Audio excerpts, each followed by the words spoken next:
Hello friend, आज हम लोग आप लोग को सुना रहे हैं प्रेमचंद के लिखा गया है गृह नीति। इसमें है कि एक परिवार का जो शिकायत होता है बहू का, माँ बेटे से कर रही है और बहू माँ का शिकायत अपने पति से कर रहा है। इसी कहानी का इसमें है। चलिए आगे हम लोग स्टार्ट करते हैं। जब माँ बेटे से बहू की शिकायत का दफ्तर खोल देती है और यह सिलसिला किसी तरह ख़त्म होते नज़र नहीं आता तो बेटा उकता जाता और दिन भर की थकान के कारण कुछ सुलझाकर माँ से कहता है, तो आखिर तुम मुझसे क्या करने को कहती हो? अम्मा, मेरा काम स्त्री को शिक्षा देना तो नहीं है, यह तो तुम्हारा काम है। तुम इसे डांटो मारो, जो सज़ा चाहो दो।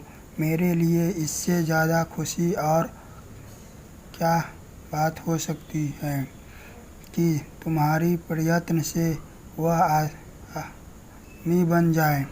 मुझसे मत कहो कि उसे सलीका नहीं है, तमीज़ नहीं है, बेअदब है। उसे डांटकर सिखाओ। माँ, वाह, मुझे से बात निकालने नहीं देती। डांटूं तो मुझे ही नोच खाए। उसने सामने अपनी आबरू बचाती फिरती हूँ कि किसी के मुंह पर मुझे कोई अनुचित शब्द न कह बैठे। बेटा, तो फिर इसमें मेरी क्या खता है? मैं तो उसे सिखा नहीं देता कि तुमसे बेअदबी करे। माँ, तो और कौन सिखाता है? बेटा, तुम तो अंधेर करती हो। अम्मा, माँ, अंधेर नहीं करती हूँ, सच कहती हूँ। तुम्हारी ही सह पाकर उसका दिमाग बढ़ गया है। जब वह तुम्हारे पास जा कर टेसुए बहाने लगाती है तो कभी तुमने उसे डांटा, कभी समझाया कि तुम्हारे अम्मा का अदब करना चाहिए। तुम तो खुद उसके गुलाम हो गए हो। अब भी समझती है मेरी पति कमाता है, फिर मैं क्यों न रानी बनूं? क्यों किसी से दबूं? मर्द जब तक सह न दे, औरत का इतना गुर्दा हो ही नहीं सकता।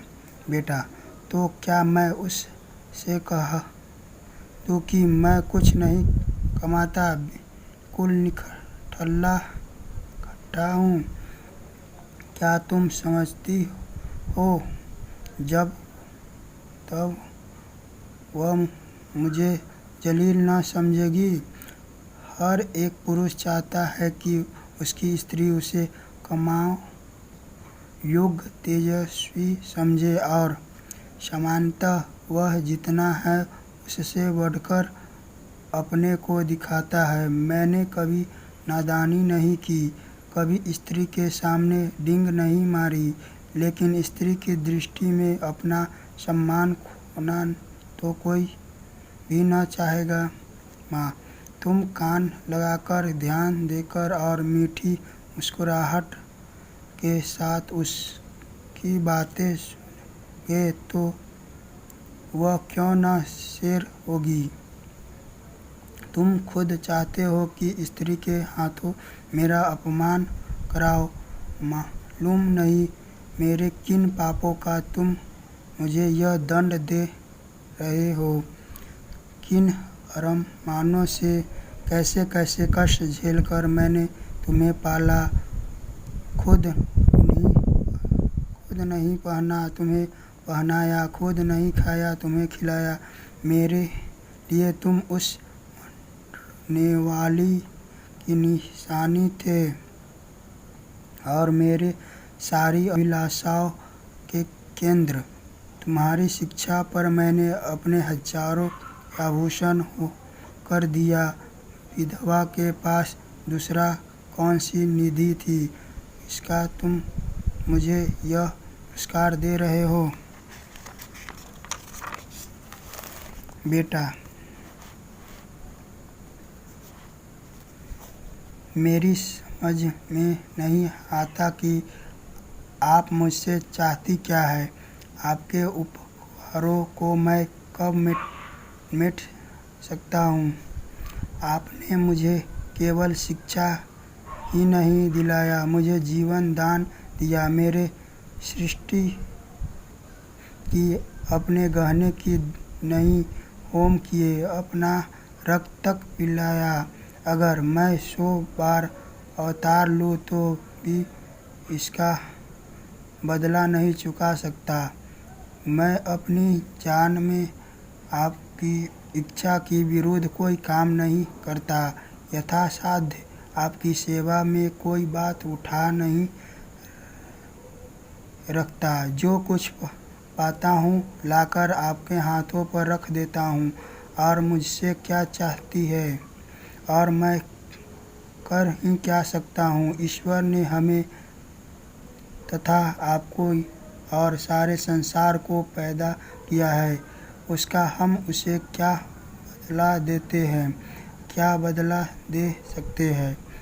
उसका नाम भी तो नहीं लेते, उसका यश भी तो नहीं गाते। इससे क्या उसके उपकारों का भार कुछ कम हो सकता है। माँ के बलिदानों का प्रतिशोध कोई बेटा नहीं कर सकता, चाहे वह भूमंडल का स्वामी ही क्यों न हो। ज़्यादा से ज़्यादा मैं आपकी दिलजोई की ही तो कर सकता हूँ, और मुझे याद नहीं आता कि मैंने कभी आपको असंतुष्ट किया हो। माँ, तुम मेरी दिलजोई करते हो। तुम्हारे घर में मैं इस तरह रहती हूँ जैसे कोई लौंडी। तुम्हारी बीवी कभी मेरे बात भी नहीं पूछती। मैं भी कभी बहुत ही रात को घंटे भर सास की देह दबाकर, उनके सिर में तेल डालकर, उन्हें दूध पिलाकर तब बिस्तर पर जाती थी। तुम्हारी स्त्री 9 बजे अपनी किताबें लेकर अपनी शयनचित में जा बैठती है, दोनों खिड़कियाँ खोल लेती है और मेज से हवा खाती है। मैं मरूं या जीऊं उससे मतलब नहीं, इसलिए मैंने पाला था। बेटा,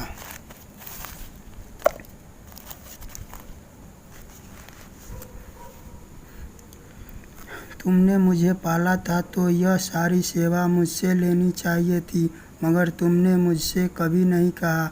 मेरा अन्य मित्र भी है, उसके भी मैं किसी को माँ के देह में खिया लगाते नहीं देखता। आप मेरे कर्तव्य का भार मेरी स्त्री पर क्यों डालती हैं। अगर वह आपकी सेवा करे तो मुझसे ज़्यादा प्रसन्न और कोई नहीं होगा। मेरी आँखों में उसकी इज्जत दूनी हो जाएगी, शायद उससे यह ज़्यादा प्रेम करने लगूं।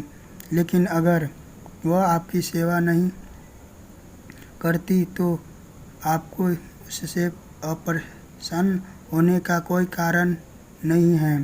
शायद उसकी जगह मैं होता तो मैं भी ऐसा ही करता। सास मुझे अपनी लड़की की तरह प्यार करती